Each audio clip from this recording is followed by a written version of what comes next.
English को 3 हिस्सों में बांटा गया है, ओल्ड इंग्लिश, मिडल इंग्लिश और मॉडर्न इंग्लिश। तो इसके बारे में आज हम जानेंगे।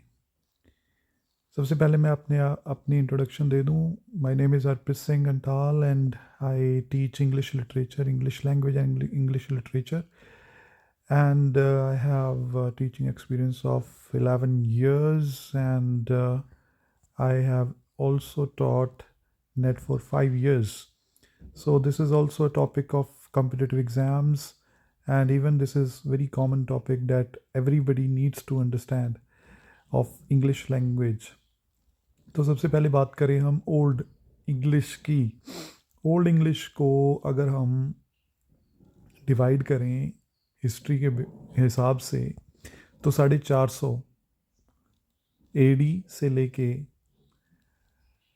1100 एडी तक का टाइम जो है वो ओल्ड इंग्लिश का है। इंग्लिश लिटरेचर के स्टूडेंट्स ने एंग्लो सेक्शन पीरियड तो पढ़ा ही होगा।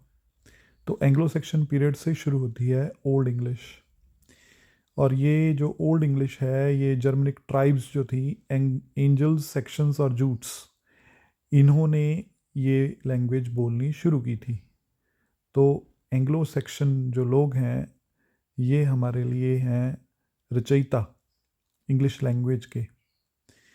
और एंग्लो सेक्शन पीरियड में बियोवुल्फ नाम की एपिक लिखी गई, वो ओल्ड इंग्लिश में ही लिखी गई थी। 8th सेंचुरी से 11th सेंचुरी तक ओल्ड इंग्लिश में जो स्कैंडिनेविया था वहाँ से वोकेबलरी इंट्रोड्यूस हुई। तो स्कैंडिनेवियन पीपल भी आके इंग्लैंड में रहने लगे थे, तो ओल्ड नोट्स वोकेबलरी वहाँ से इंट्रोड्यूस हुई और शब्द जैसे कि स्काई, एग, दे, गिव, ये वर्ड्स ओल्ड इंग्लिश में ऐड हुए। और नॉर्मन कंक्वेस्ट हुई। एंग्लो नॉर्मन पीरियड की मैं बात कर रहा हूँ। एंग्लो नॉर्मन पीरियड जो है, नॉर्मन कंक्वेस्ट जो जीत हुई राजा की, नॉर्मन कंक्वेस्ट 1066 में, तब जो फ्रेंच लैंग्वेज थी वो रूलिंग क्लास की लैंग्वेज बन गई और फ्रेंच वर्ड्स जो हैं वो इंग्लिश में ऐड होते गए। और चर्च की जो लैंग्वेज लैटिन थी वो भी ऐड होती गई ओल्ड इंग्लिश में।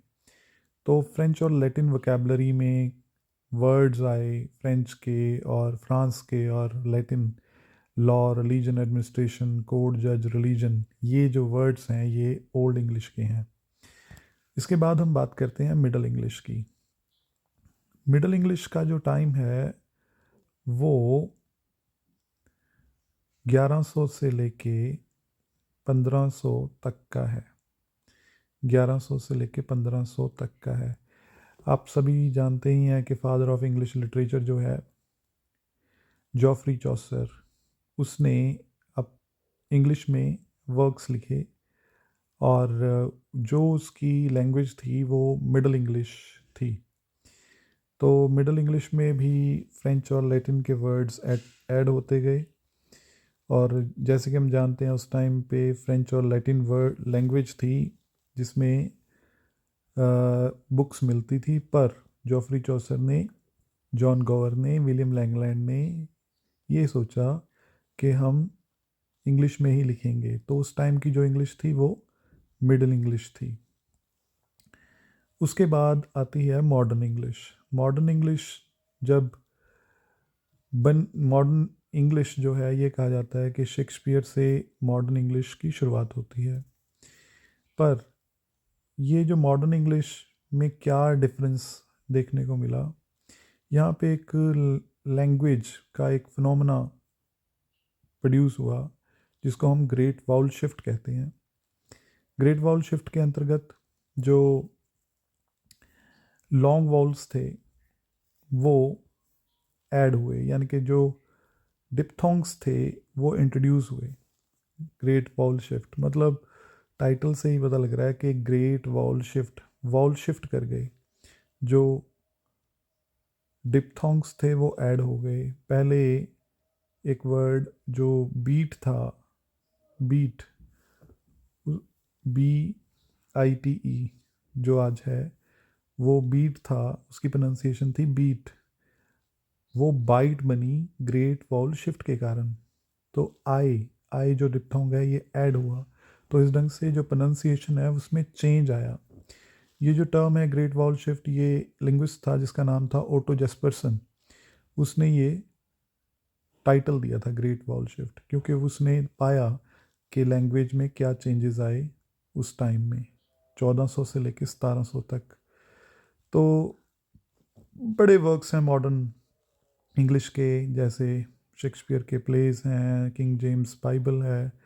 तो ये जो है मॉडर्न इंग्लिश है, इसमें ग्रीक वर्ड्स ऐड हुए। और उसके बाद तो सारी जो 21st सेंचुरी तक वो सारी मॉडर्न इंग्लिश ही है, पर शेक्सपियर से हम कह देते हैं कि ये अर्ली मॉडर्न इंग्लिश है।